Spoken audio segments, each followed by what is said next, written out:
Hey, come in. As well, right outside of it. And Sweet Pea's from Texas. Cool. Right here's from Kentucky. This on your left? Yeah. Greg Gore. Greg here is Greg was hatched from an Greg's egg. Greg's from out The west. Lower East Side. Greg's from out west. Greg's from out west. Cool. Yeah. So how'd you fit in with these guys? Very poorly, thank you. Yeah. Oh, shit, that's why he's sitting on that side. Actually, I met Greg Yeah. on the corner of, honestly, got this block right here. No Yes. way, really? Yeah. 20 feet from here. Wow. He was walking and he had a fiddle in his hand. And we had recently lost our third fiddle player. And I said, Is is hard that on your fiddles. I said, is that a fiddle you got there? And he's like, yeah. And I said, you play in a band? And he's like, yeah, I do. And I was like, oh, wow, that's cool. And he was like, why? And I was like, already taken. I was like, well, I said, we got a band and we're looking for a fiddle player. And he was like, oh, well, that's cool. What do you do? And I was like, Southern rock. I was like, what do you do? And he was like, I play goth music. And I was like, oh, man, nice to meet you.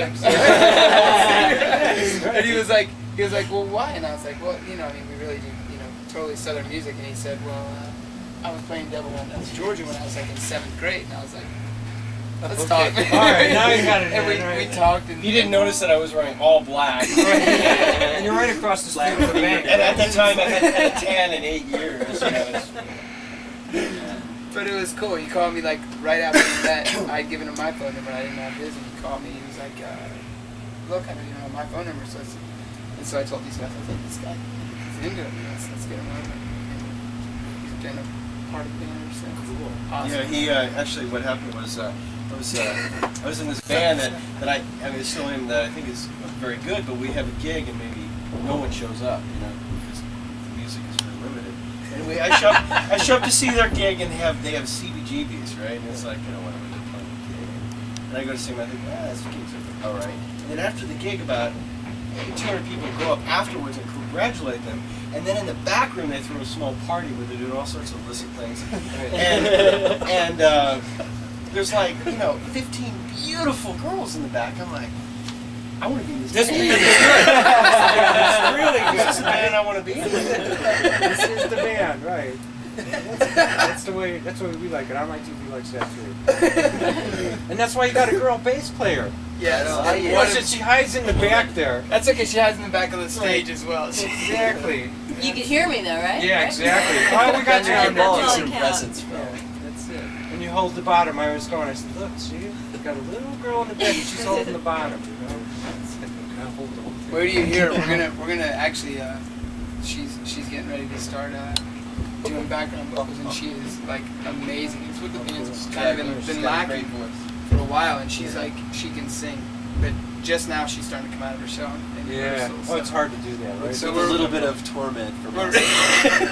Eventually, everybody's got to get up to the mic. I mean, the more voices, the better. That's right.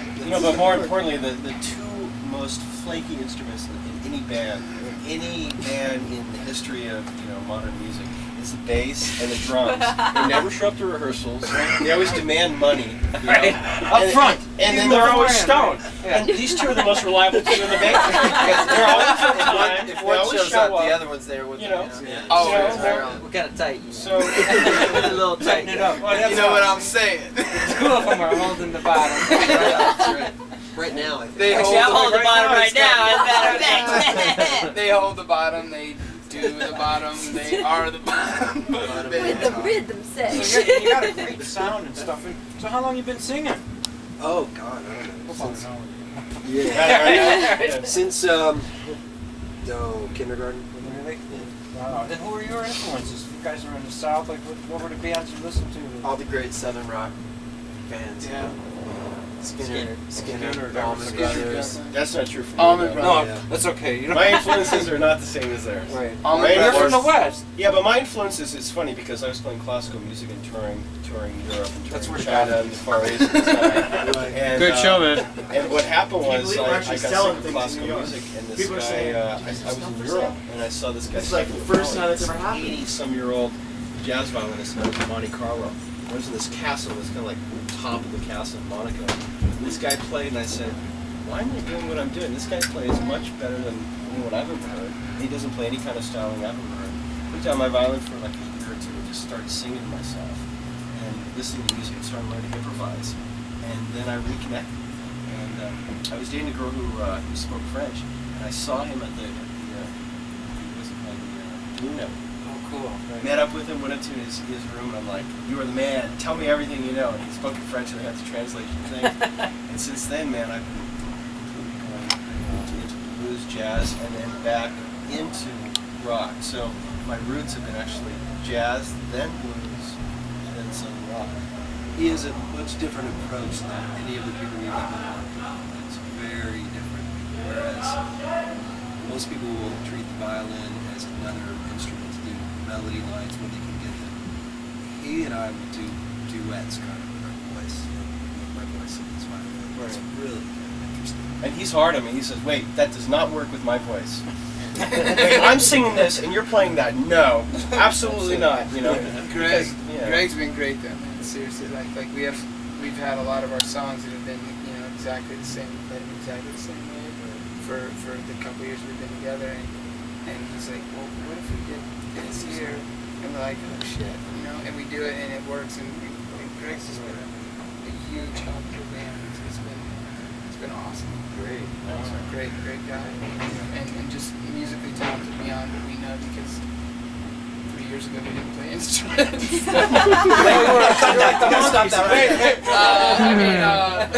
Oh, you mean when you did that television show and it was like other musicians, right?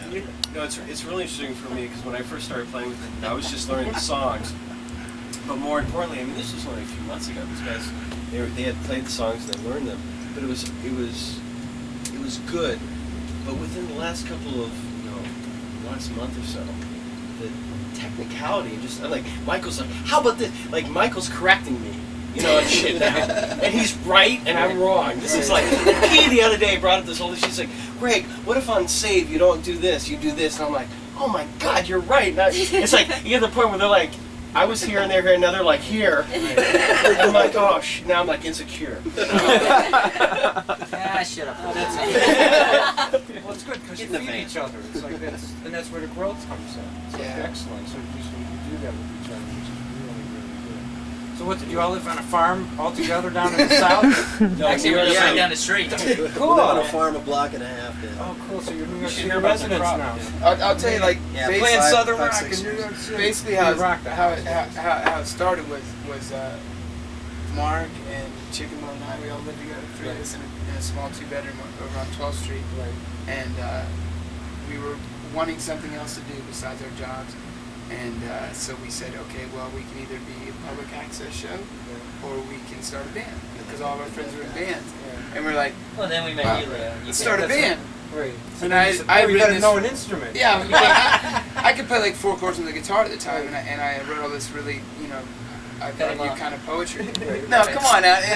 And so I said, Leo, and I couldn't play and sing at the same time, so I said, Leo, will you sing this for me one day? And he sang it, and he sounded really good. And we were like, let's fucking start a band. So we started a band, and it was like, It's difficult to get them in the picture. You're in the picture all the time. We ended up switching everything around, but we all sort of learned our own instruments and just made a band out of it. Good. Yeah. But no one knew I was, related to the Hansons.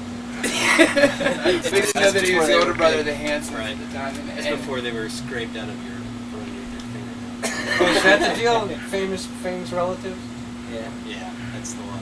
Well, he's yeah, actually them and also, he's also an Bert illegitimate child of Burt Reynolds. Yeah, we don't like to talk about it. Poor Bert. Yeah. You mean you didn't get one of those little electric cars to ride around? That's No, I do have the original Trans Am from Smoking the Bandit. I'm very proud of. Oh, cool, really? Go take a ride. You'll see it in our video. Yeah. We're gonna have the bandit race. We're trying to cover that song, but Jared Reed's giving shit. He wants all your money and your kids and He's everything. like everything. Well, that's only if you do a demo. You want to really put it out on a CD. Oh, Forget about it. Forget about it. Forget about it. So you You write know, most of they your will songs, forget right? about it. You write most of your own songs, right? We read all of them. But they're not all written by one person. Yeah. I found that out recently, and I'm actually making that department. Yeah, Every Greg has song. it written. Yeah, Yeah, Write a song, Greg. everyone has written a song. But you add to them all. You're an embellisher? What? Embellish them all. I embellish everything. Very cool. Well, you notice it'll all be on online TV next week. I'm so excited. Right on, online TV. Yeah, give me a We give online thumbs up. thumbs up All for right. coming out to CMJ Music Festival. Oh, yeah. On North Lopes. Very cool. All right, we're going to go Thank upstairs you. and cover, Right on. cover the guys from Ireland. I can't believe they came in. Oh, right Who's on, that? right on. Forgot their names. We got it written What, down. who's playing It's an next? Irish